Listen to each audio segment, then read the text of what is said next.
नमस्ते दोस्तों, मेरा नाम संगीता है और यहाँ मैं मोटिवेशन कहानियाँ लेकर आती हूँ। कहानी पानी की बोतल। एक शहर में सोनू नाम का एक लड़का सड़क पर पानी की बोतल बेच रहा था। भाई पर खड़ा हो जाता है और जो भी लाल बत्ती पर गाड़ी रुकती उसे पानी की बोतल दिखाकर बेचने की कोशिश करता है। कोई खरीद लेता है तो कोई मना कर देता है। शाम तक उसकी सारी बोतल बिक जाती है। केवल 2 बोतल उसके पास बची थी।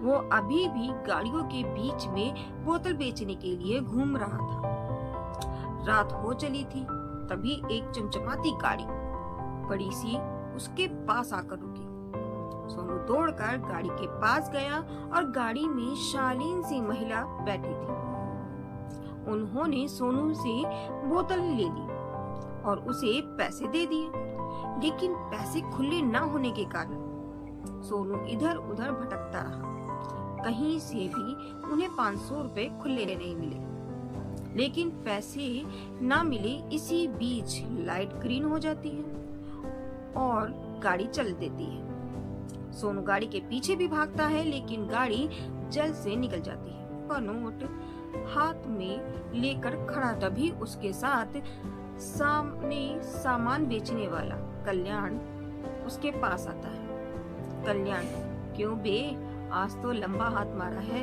चल पार्टी दे दे, कम से कम एक चाय तो पिला दे।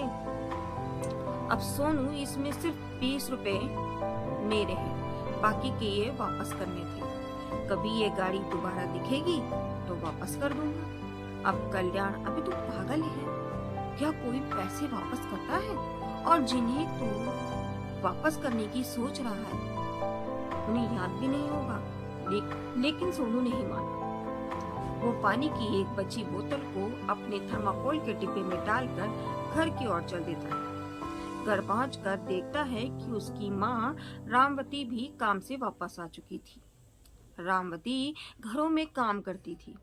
सोनू, माँ, आज एक गाड़ी वाले ने मुझे 500 का नोट दिया। इससे पहले मैं उन्हें पैसे वापस देता, गाड़ी चली गई थी। तो रामवती, जो उसकी माँ होती है सोनू की, वो कहती है, कोई बात नहीं बेटा, कभी भी वो गाड़ी दिखे तो वापस कर देना। इसी तरह समय बीत रहा था। सोनू दिन भर पानी की बोतल बेचता था और एक दिन उसे वही गाड़ी नजर आई। वो दौड़कर गाड़ी के पास गया और औरत ने कहा, नहीं बेटा, आज पानी नहीं चाहिए। तो सोनू कहता है, मालकिन, मैं पानी की बात नहीं कर रहा हूँ, उस दिन आपके पैसे रह गए थे, ये लो 480 रुपए। औरत देखती है, कौन से पैसे? सोनू से उस दिन की पानी की बोतल जो ली थी ना आपने जो पानी की बोतल ली थी ना, मैं वो खुले पैसे लेने गया था, तब तक आपकी गाड़ी चली गई थी। ये कहते हुए सोनू ने जल्दी से जेब में से निकाल कर पैसे पकड़ा दिए। औरत, ड्राइवर, गाड़ी जरा साइड में लगाओ, बेटा साइड में चलकर जरा बात करते हैं। गाड़ी से उतरकर उस औरत ने सोनू से पूछा। वो औरत पूछती है, बेटा तुम चाहते तो ये पैसे रख सकते थे, इन्हें वापस करने की क्या जरूरत थी? तो सोनू कहता है, मालकिन, हम अपनी मेहनत का ही खाते हैं, इसमें केवल 20 रुपए मेरे थे, वो मैंने ले लिए, और चलो अब ये पैसे मैं तुम्हें दे रही हूँ, ये रख लो। सोनू, नहीं नहीं, ये मैं नहीं ले सकता क्योंकि माँ ने मना किया है। सोनू की बातें सुनकर कविता जी सोच रही थी कि इतनी गर्मी में पूरे दिन मेहनत करके भी इस लड़की इतनी ईमानदारी भरी पड़ी है। तो कविता जी कहती हैं कि बेटा तुम कहाँ रहते हो? सोनू कहता है, वो जो सामने सड़क के किनारे, वो सड़क के पीछे जो कुछ झुग्गियाँ दिखाई दे रही हैं, हम वही रहते हैं। तो पिताजी ने कई बार उसे पैसे देने की कोशिश की, लेकिन सोनू ने पैसे नहीं लिए। फिर कविता जी अपनी गाड़ी में बैठकर चली गई। सोनू के चेहरे पर एक संतोष का भाव था। उसने सारी बात अपनी माँ को बताई। ये सुनकर उसकी माँ बहुत खुश हुई। तब जब भी कविता जी वहां से गुजरती तो सोनू से 2 या 3 पानी की बोतल लेती, जिससे उसकी मदद हो सके। इसी तरह समय बीत रहा था। कुछ दिन बाद कविता जी उधर से गुजर रही थी तो उन्हें सोनू कहीं दिखाई नहीं दिया। जब कई दिनों तक सोनू नहीं दिख रहा तो कविता जी ने एक दिन वो कल्याण को इशारे से बुलाया। कल्याण, मालकिन पानी चाहिए क्या? तो कविता जी कहती है, सोनू कहाँ है, नजर नहीं आ रहा। कल्याण, उसके साथ तो बहुत बुरा हुआ। उसकी माँ मर गई। उसके मरने के बाद यहाँ के गुंडों ने उसकी झुग्गी पर कब्जा करके उसे भगा दिया। कविता जी कहती हैं, तो लेकिन अब वो कहाँ है, कहाँ मिलेगा मतलब? कल्याण, वो तो पता नहीं। इन लोगों ने सोनू को बहुत मारा था। शायद किसी अस्पताल में पड़ा हो या मर भी गया हो। ये सुनकर कविता जी की आंखें नम हो गई।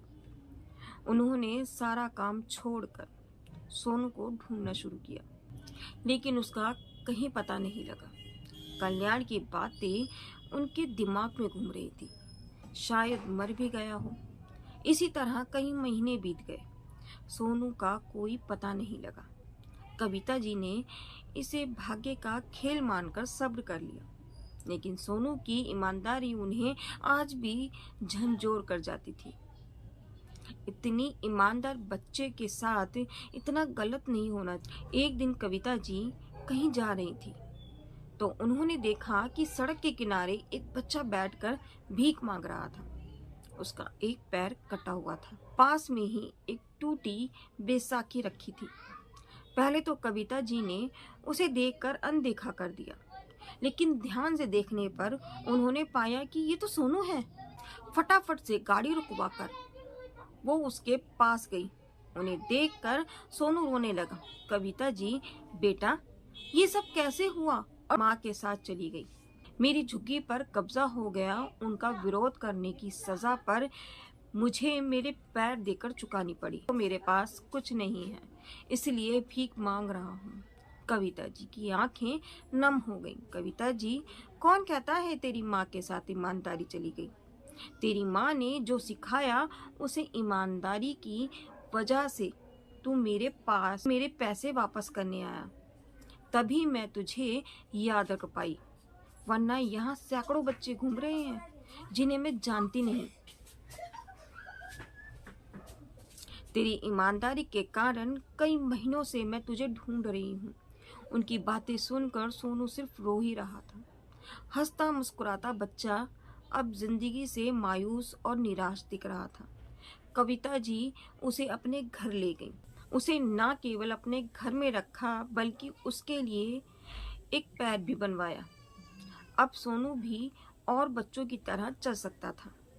सोनू को उन्होंने अपना बेटा बना लिया था। अब वो स्कूल जाता था। एक दिन उसी चौराहे पर कविता जी की गाड़ी रुकी। तभी कल्याण दौड़ता हुआ पानी की बोतल लेकर आया। पास में बैठे सोनू को देखकर वो चौंक गया। सोनू कार से उतरकर और कल्याण को गले लगाया। सोनू, कल्याण, ये वही 480 रुपए की ईमानदारी है जिसे तू पार्टी में उड़ाना चाहता था। कुछ ही देर में लाइट ग्रीन हो गई। सोनू गाड़ी में बैठकर कविता जी के साथ चला गया। अगर कहानी अच्छी लगी हो तो प्लीज़ लाइक कीजिएगा।